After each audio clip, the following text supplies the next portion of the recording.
Ang mga kinakatakutan ng administrasyon na mangyari ay nalalapit na. INC talagang gumalaw na dahil hindi na tama ang ginagawa ng administrasyong Marcos laban dito kay Vice Presidente Sara Duterte. At ang pagsupalpal ng isang vlogger laban kay Congressman Barbers, panoorin natin. So yun po mga banateros, mga kabiyaya, isang mabiyayang araw po sa ating lahat at welcome back to my YouTube channel. Excuse me. J. Guevara TV nga po pala, isa sa mga Banateros Brothers. Ito pag-usapan ho natin itong mga sobrang ang iinit na mga issue patungkol sa mundo ng politics. Ito, matapos balaan na patalsikin si BP Sara, INC kumpirmadong magwewelga na sa kalsada.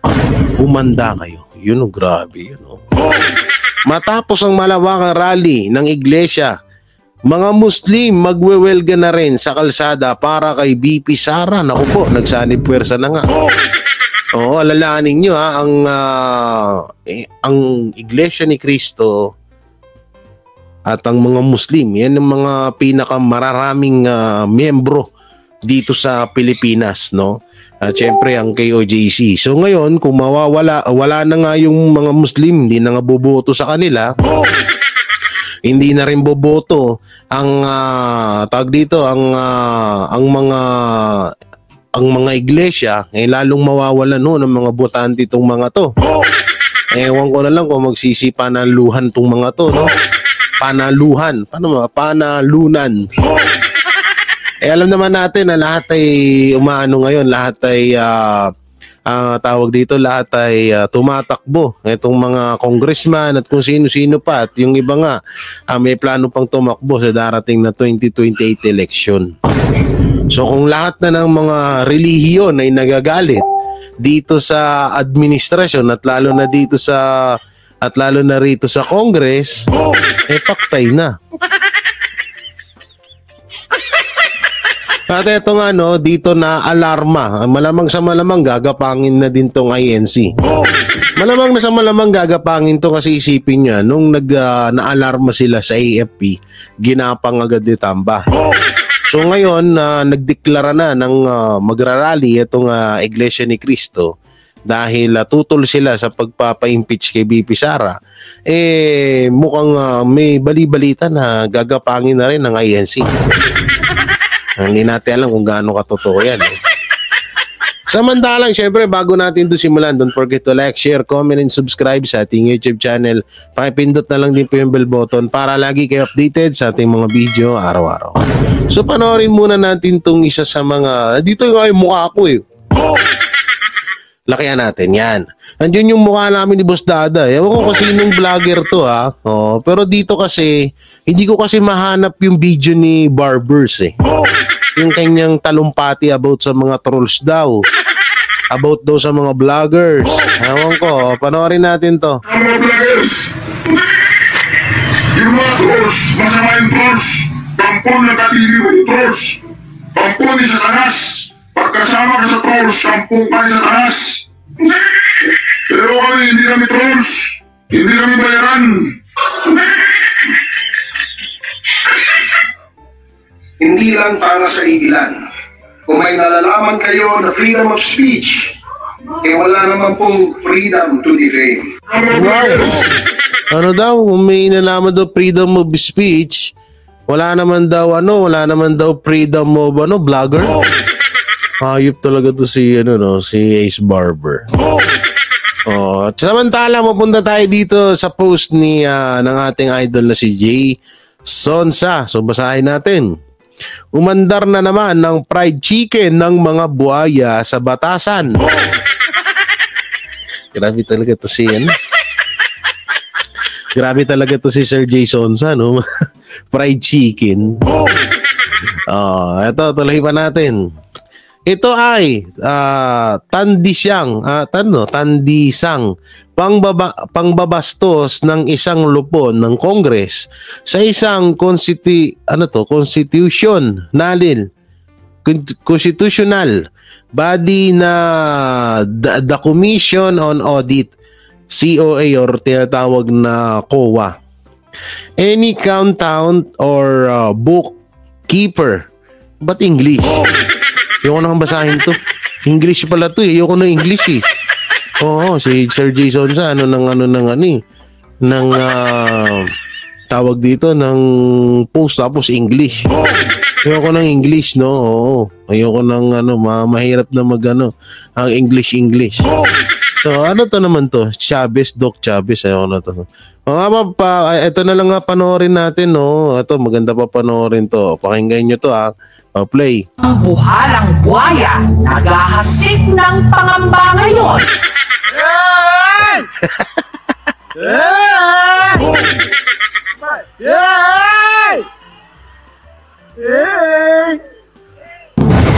Dapat ang talaga mahirap na katulad sa akin, may anak ako.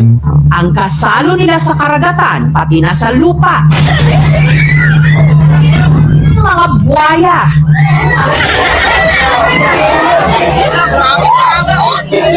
Ang galing ng gumawa ng video na to, ah. Ang lapit, no? Mga buhaya nga naman. Nagsama-sama nga. Ang galing nga ni Marcos na pagsama-sama niya lahat to, eh. Samantalang mapunta naman tayo dito sa malawakang rally ikinasa ng Iglesia ni Cristo kontra sa impeachment kay VP Sara Duterte. So panoorin po natin. Malawakang rally ang ikinakasa ng Iglesia ni Cristo bilang pagtutol sa impeachment laban kay Vice President Sara Duterte. Pabor daw ang Iglesia sa panawagan ni Pangulong Bongbong Marcos na huwag ituloy ang impeachment. Nasa frontline ng balitang yan, si Brian Basa. Nasa likod ni Vice President Sara Duterte ang Iglesia ni Cristo o kontrahin daw nila ang mga impeachment complaint laban sa bise sa pamamagitan ng malawakang rally. Inanunsyo yan sa programang Saganang Mamamayan ng Net25. Ang mga kapatid po sa Iglesia ay naghahanda na magsagawa po ng rally. Ayon sa INC, pabor sila sa naunang pahayag ni Pangulong Bongbong Marcos na aksaya lang sa oras ang impeachment kaya hindi na ito dapat pang gawin. Ang Iglesia ni Cristo ay pabor. Pabor po sa opinyon ng Pangulong Bongbong Marcos na hindi sumang-ayon sa sinusulong ng ilang sektor na impeachment. Ang Iglesia ni Cristo po ay para sa kapayapaan. Ayaw namin, ayaw po natin sa anumang uri ng kaguluhan na manggagaling sa kanino mang panig. Ngayon pa lang daw, ikinakasa na ng Iglesia ang kanilang rally sa iba't ibang lugar sa bansa. Ngayon pa lamang po, mga kababayan, ay nag-uorganisa na po ang mga lokal sa buong Iglesia para magkaroon ng mga malalaking pagtitipon. Pabor kami sa opinyon ng Pangulong Bongbong Marcos na no to impeachment. Dalawang reklamong impeachment na ang isinampa sa Kamara laban kay VP Sara dahil yan sa pagbabanta niya kay Pangulong Marcos at dahil din sa paggastos ng bise sa milyon-milyong pisong confidential funds. Nagpabalita mula sa front. Sorry. Hindi, alam nyo ito, ha. Alam nyo, ang galing na iglesia talaga, grabe. Sobra akong humanga lalo sa inyo. Ang galing ng... alam niyo kasi ito, isipin niyo maigi. Siguro na pag-isip-isip ngayon ni Marco, sabi niya, ano Ben? Naging tulay pa yung sinabi ko. Hindi, ito totoo to. Real talk tayo dito. Pero ang galing ng Iglesia ni Cristo na ginawa nila. Kasi isipin niyo ang Iglesia ni Cristo, hindi naman to mahilig maki-sausaw sa mga issue, no? Pero sa totoo lang, napakaganda nitong ginawa or gagawin nila. No, alam niyo ba Iglesia ni Cristo puntahan? Ay sorry. Tuloy ako. Kayang-kayang isarado ang buong Malacanang yan. Sa dami ba naman yan, no? Tapos mukhang sasamahan pa ng mga kapatid nating mga Muslim At syempre, hindi lang iglesia malamang dyan. May mga pupunta, mga iba pa natin mga kababayan dyan. Baka yan na yung maging, kung sakali mga, ewan ko lang tingnan natin. Kasi kayang-kaya naman gawin talaga sa ibang relihiyon yung ginawa sa KOJC. So tignan natin kung anong gagawin sa Iglesia ni Cristo. Pero sa tayo ay nananalangin na wag naman sanang umabot sa sakitan at ang gusto lang naman ng Iglesia ni Cristo ay tutulan yung impeachment na ipinapataw kay VP Sara Duterte. Pero ang galing ng galing ng Iglesia dito, no? Siguro ngayon si Marcos, bakit niya sinabi yun? Sabi niya yan tuloy, nagkaroon tuloy ng idea yung iglesia na about sa tutol sa impeachment ni BP Sara. Sayang that, di ko na pala sinabi yun. Kasi kung isipin nyo, maigibiri nyo napakaganda nung sinabi ng ang ganda ng pasok na iglesia talaga, no? Ginamit nila yung sinabi ni Marcos na tutol si Marcos or sa pagpataw na impeachment labang kay VP Sara Duterte. So walang ibang nakaisip no. So hindi rin naisip ng administrasyon na gagamitin na iglesia yun. Kaya nga siguro nagulantang din to at eto may mga bali-balita na parang ginaganon na sila. Kinukol na or parang gusto nang makipag-meeting sa kanila si Tamba. Kasi hindi biro ang botante ng iglesia. Alalanin nyo parang kay OJC, ang Iglesia ni Cristo. Yung rules, hindi ko sinasabi yung sa paniniwala nila. Alam ko magkaiba sila dun, pero labas na yun. Yung rules ba? Yung rules ng iglesia, rules na mapatungkol sa susuportahan, nagkakaisa yung mga yan. Oo, halimbawa, ganito. Ang hahawakan ng iglesia sa pagiging presidente ay si Inday Sara. Walang ibang iboboto ang ibang member ng Iglesia ni Cristo. Oo. Kaya medyo naalarma talaga ang administrasyon dito. Hindi biro din to. At saka grabe hanggang ngayon. Talagang paulit-ulit ko sinasabi, ang galing ng pasok ng Iglesia ni Cristo dito. Grabe, sobrang nakakatuwa lang. No? Dito na tayo mapunta sa malawakang rally. Ito, no? Matapos na ang malawakang rally na iglesia, mga Muslim magwewelga na rin. Naku, yan pa isa, mga Muslim, mga kapatid nating Muslim. Grabe to. Kung sakali man naku, wag kayong magkakamali dyan sa wag kayong magkakamali na parang bastusin nyo or tirgas-tirgasin yung mga iglesia at Muslim. Yari yan, laking gulo niyan. Ito, panoorin po natin. Bukod sa makapangyarihang religious group ng Iglesia ni Cristo, inaasahang iba pang sekta magrarally na rin sa kalsada para ipaglaban si VP Sara.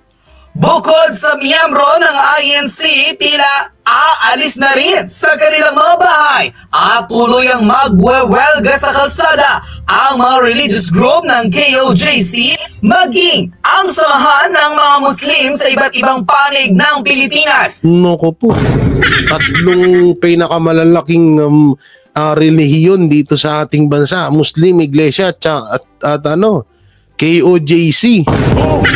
Grabe, siguro kinakabahan na sila ngayon, no?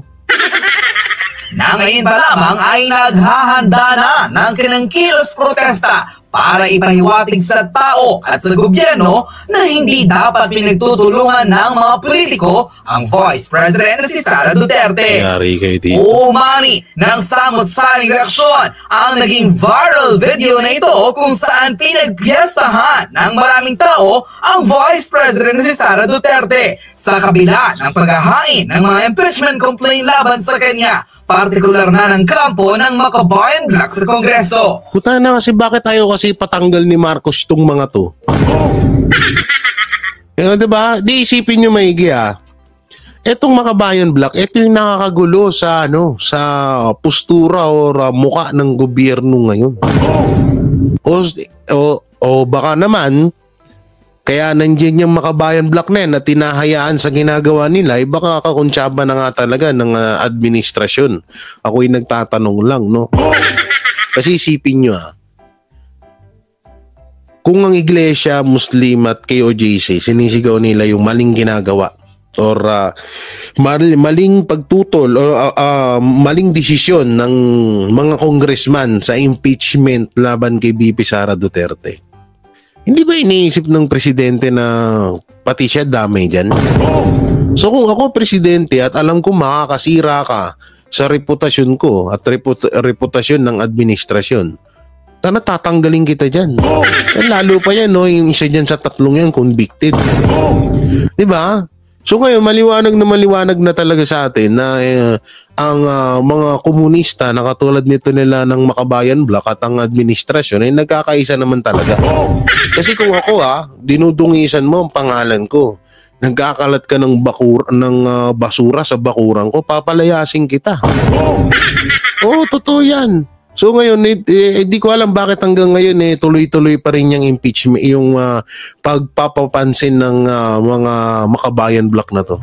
Tulad ng mensahe ng Samahan ng Iglesia ni Cristo, gayon din ng mga miyembro ng KOJC na isa lamang ang nilalayong mapanatiling payapa at magandang pamumuhay ng bawat Pilipino sa bansa. Tila pumanig na rin ang mga Muslim na nanawagan na hindi dapat tinatrato ng mali ang mga elected officials tulad ni Vice President Sara Duterte. Tulad ng kanyang naging boto na mahigit sa 32 million people ang nagtiwala sa kanya, hindi raw dapat ito'y sinisawalang bahala ng mga taong ganid lamang sa kapangyarihan at politika. Sa kanilang panawagan, ilalaban lang nila ang Vice Presidente at handa silang magwelda sa kalsada anumang oras kailanganin para ipahiwatig ang tunay na boses ng maraming Pilipino, hindi ang panggigipit ng ilang mga politiko sa taong pinakamamahal ng maraming Pilipino. Panoorin ang full video kung saan maging ang mga kapatid na Muslim sa iba't ibang lugar sa bansa ay handa na rin magwelga kasama ang Iglesia ni Cristo para ipabatid ang tunay na boses ng maraming Pilipino at suportahan ang panawagang ibasura ang impeachment complaint laban kay VP Sara. Panoorin ang full video. Nagpapagdagay ako, pero parang hindi ako satisfied na nagbibigay lang ako. Kaya sabi nga di ba kailangan daw na yung presence natin. Sobrang pagpagal, lumuwas ako kahit na alam ko na at talagang hindi wala dito sa Manila. Pero grab lang okay na. At least may grab. So, thank you sa nagbigay sa akin ng rose. Hindi ko kilala, pero thank you po. Thank you. Sana lang yung pinaglalaban natin ngayon ay magkaroon ng bunga kasi grabe na talaga, sobra. Yung hindi ko pagkakaroon ka ng TV, makakailan ka. Yung nagagalit ka, kahit dapat hindi ka nagagalit, pero nagagalit ka kasi wala, sobra. Naging pressure. Yan mga kapatid na nating Muslim na nagsasalita na kapag nanood ka sa TV, ma-high blood ka. Paano ka nga naman hindi ma-high blood naman kasi? Sisipin nyo maigi. Lahat na lang ng binalita sa ibang mga mainstream media, puro kasiraan sa mga Duterte. Pero yung karapat dapat nilang ibalita na kabulastugan ng gobyerno, hindi natin yan napapanood. Sa ibang mainstream media, hindi ko nilalahat ang lahat ng mainstream media, yung ibang mainstream media. Totoo itong sinabi ni ate dito na pag nanonood ka sa TV, ma-high blood ka dapat nga, ewan ko ba,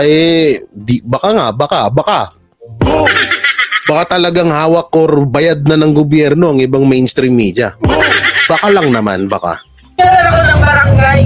So, simula pa lang sa SK, alam ko na nakura ko talaga. Wala kang pwede, kung matuwid ka, hindi ka pwede sa gobyerno. Pero, ano ang gagawin natin? Anong dapat natin gawin? Dahil si Vicky kawawa. Hindi tayo pwede magpabaya. Kung noon, nagkaroon ng 1986 at sa 16 lang ako noon. Hindi pa ako nakakasama, pero may kasama ako. Tama! Ang ating kapatid, nagkakayang Muslim Solidarity and Peace. Grabe. Assalamualaikum warahmatullahi wabarakatuh. Ako nga pala si Kuya Martan, isa rin akong vlogger na nadalawa sa social media. media. Isang ustads. So, siyempre, kaya kami nandito mga Muslim kasi mahal namin si Duterte. Ayaw namin sa taong walang utang na loob. Yes! Nung namatay si Ferdinand Marcos, ilang presidente ang tumad, hindi siya nalibing. Nung dumating si Duterte, ipinalibing si Ferdinand Marcos. Ngayon, walang utang na loob. Yan si BBM. Ano, tapang talaga ng mga kapatid nating Muslim, no? Nakabahan talaga kayo dito. Nakampanya si BBM, sabi niya, ang bigas na 1 kilo, gagawing 20 pesos. Ngayon, bakit ang 20 pesos naging 60 pesos? Ang bumaba, Shabu! Ang bigas na pinangako ay 20 pesos. Tapos naging 60 pesos nung nakaupo na si BBM. Ang bumaba daw ang presyo, yung shabu.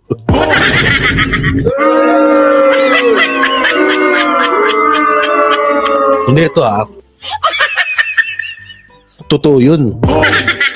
Kasi dito, may mga, syempre ako, may pagkachismoso ako dito. May nababalitaan ako na sa 150 pesos daw ay makakatira ka na at solve ka na. Sa madaling salita, high ka na. Or satisfy ka na sa 150 pesos na bato. Hindi ko lang alam kung sa buong Pilipinas ganyan na. Kasi sabi ko naman, so kung nagmura ang ipinagbabawal na droga, so ibig sabihin, may malaking source silang, may malaking may malaking angkatan na nakukuha na. Kasi isipin nyo, padami na naman yung mga adik. No? Alam niyo yan sa mga lugar-lugar nyo. So kung iisipin mo, no, kung iisipin mong yung maigi, bakit kaya nagmura ang droga? So ibig sabihin, marami ang naipapasok dito sa Pilipinas, malamang. Kasi ito lang, isipin nyo na lang, sa bigas. Oh. Kaya mahal ang bigas ngayon, di umano, sabi ng administrasyon, dahil nahihirapan tayo mag-angkat sa ibang bansa. Or kulang na ang napuproduce ng mga magsasaka dito sa Pilipinas, kaya nagmamahal ang kilo ng bigas sa Pilipinas. So, ibig sabihin, pag kumukonti ang source ng ang dumadating na produkto dito sa Pilipinas, nagmamahal. So sa madaling salita, bakit nagmumura ang shabu? So ibig sabihin ba nito, dumalaki or dumadami ang pumapasok na shabu dito sa Pilipinas? Ganun ba 'yon? Kasi dati nung di pa ako nagpa-politics vlogger noon, ang naririnig ko sa mga, lalo sa yung mga biro-biruan, naririnig ko sa mga iba-iba dito na makakatira ata sila na sa halagang 500 pesos. So ngayon 150 pesos, sabog ka na daw eh. O ganong kalapit ngayon. Saan kaya nang galing yung na yon? Yung maraming bagsak ng shabu dito sa Pilipinas, no? At kaya, kasi kung isipin nyo wala rin tayo nababalitaan ngayon. Kung meron man, ilan. Hindi katulad ng panahon ng mga Duterte, talagang sumabog lahat ng mga drug lord eh. Pero ngayon wala tayong masyadong nababalitaan na may nahuhuling drug lord. May nakukuha ng mga shabu, pero malay ba natin kung pinapaikot-ikot lang tayo? Diba? Ikatod niyan, yung 13 billion na pulburon sa Alitagtag, Batangas, asan na? Ang dami nun. Baka mamaya yung 150, yun na pala yung tinitiran ng ibang mga adik. Baka lang naman. Imbis na bigas ang bababayin, ang pinababa, shabu! Grabe! Ngayon, kung ano-ano pang pinagsasabi nila kay Duterte, iniimbestigan bakit ka pumabatay. Noong panahon ni Duterte, nagtatago ang mga adik at mga pusher. Ngayon, lahat ng mga drug lord bumalik dito sa Pilipinas. Lahat ng tao nagsasyabu. Bakit? Pangulo natin, adik! Naku po. Kung sino ang galit kay Duterte, automatic na yan pag galit ka kay Duterte, pati ikaw, adik ka! Yun ha. Ang galit kay Duterte! Mga ano to ha. Kapatid nating Muslim to ha. Ito malupit. Grabe. Adik ka ang galit kay Duterte, pati ang si Martin Romualdez na parang baboy! Kupal ka! Kupal ka para sabihin! Parang baboy. Kupal ka ba, boss? At tinawag na kupal si Romualdez, oh. Ako, sir, baka kasuhan ka niyan. Tinawag mo kupal si Martin Romualdez. Gago! Kupal ka. Ay, naku mo. Grabe, lapit nun. Kupal ka pala. Kayo, pati yung asawa ni BBM na parang zombie kung maglakad. Pare-pare! Pati si Lisa dilamay na. Gago! So, para doon ano? Kayo, pati yung asawa ni BBM na parang zombie kung maglakad. Parang zombie daw maglakad. Ang lapit mo, kuya. Pare-pare kayong mga kupal! Kami mga Muslim! Lahat ng Muslim sa buong Pilipinas, supporter kami ni Duterte! Hindi kami papayag ng mga Muslim na galawin nyo si Inday Sara, pati si Duterte!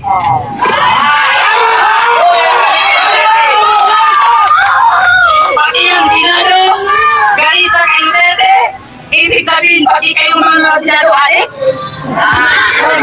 Pati ikaw, isa virus! Kung makaimbestiga ka kay Tatay Digong, akala mo Diyos ka! Pero yung 90 billion na tinurakot mo noong nasa PhilHealth ka pa, 90 billion, tinurakot ni Risa Ontivirus! Ito na, lahat dito sa pula. Oo, lupit dito ni kuya, no? Lahat sinapul eh. Si Risa, si Tamba, tinagnakupal. Kupal ka ba, boss? Lahat dinaway, pati si lupit ni kuya. Kaya iba talaga pag ano eh. Kaya wag niyong gagalitin ng mga Muslim na kakaiba talaga maghalit yung mga yan. Talagang kawawa kayo dyan. Sasabihin nila kung anong gusto nila. Imbestigahan mo muna ang sarili mo bago mo imbestigahan si Tatay Digong! Yun, hindi tama yun, ha? Oo, imbestigahan mo muna sarili mo kasi sa totoo lang, hanggang ngayon, hindi na rin halos natabunan na yung issue sa 90 billion sa PhilHealth. Pero ang yaman ni Risa Ontiveros, no? Kaya madali ka na lang makakuha ng mga witness ngayon eh. Di ba? Madali ka na lang makakuha ng witness eh. Hanap-hanap ka lang dyan sa tabi-tabi, bigyan mo ng 1 million, papayag na yung witness, no? Malaking bagay na yung 1 million, di ba? Kaya may mga nakikita tayong witness na ano eh, mga witnesses na hindi natin kilala at laging nakatabon yung mukha. Ang lupit. Tindi nito, no? Ano pa bang ano natin? Pag-uusapan natin, grabe. Tapos dadagdagan pa ng iglesia. Alam nyo, katakot-takot talaga. Alam ko hanggang ngayon, talagang medyo kinakabahan ng ang administrasyon dito sa mangyayaring welgan na to. Hindi biro kasi kung matatandaan nyo kapag nag-anniversary ang iglesia ni Cristo talagang bumubuhos or hindi na nga halos magkasya sa sa tawag dito sa kalsada yung mga yan. Tapos daragdagan pa ng mga Muslim. Dadagdag pa yung KOJC doon. Dadagdag pa yung ibang mga Katoliko na sumusuporta sa mga Duterte. Lagot na. Ano kayang gagawin ng administrasyon dyan? Sige nga, Gawin nyo nga yung ginawa nyo sa KOJC. Hindi, ito ay ano lang naman to. Ayoko naman ng kasakitan. Ayoko naman ng ganun. Pero, dito kasi natin malalaman. Kasi, kapag supporters ni Sara Duterte, ni BP Sara, yung mga nagrarally, binabastos at sinasaktan ng administrasyon. So, itry nyo nga yan sa mga Muslim at sa Iglesia ni Cristo. Tignan lang natin. Pero sana wag ayoko naman ng gulo, no? Pero alam niyo yun, yung tipong nakakagigil kasi na alam nilang hindi sila papatulan ng KOJC ng mga panahon na yun na binalahura nila dahil utos nga ni Pastor yun na wag lumaban or wag gumanti dyan sa mga hayop na yan. O ngayon, eto, iba na to eh. Iba ng usapan to, Muslim at Iglesia na. So tingnan natin tag nito na-excite ako na makita talaga. At mismo ako, baka talagang pupunta ako kung saan man sila mag-start ng rally. So ngayon siguro, malamang sa malamang, kabato na si Tamba. Na, pinsan, baka matanggal ka. Tapos maging presidente si Sara, naku po, kawawa tayo. Ang dami nating makukulong. So yung mga banateros, mga kabiyaya, komento nyo po ang inyong saloobin dyan sa comment section at ating babasahin yan. At syempre, don't forget to like, share, comment, and subscribe sa ating YouTube channel. Pakipindot na lang din po yung bell button para lagi kayong updated sa ating mga video araw-araw. Pakisama na rin ang ating join button dyan at ating super thanks. At maraming salamat sa lahat ng mga nagbibigay or nag-super thanks po sa aking YouTube channel. Nagko-comment naman po ako at nagpapasalamat. Napakalaking tulong po niyang ginagawa niyo sa aking YouTube channel.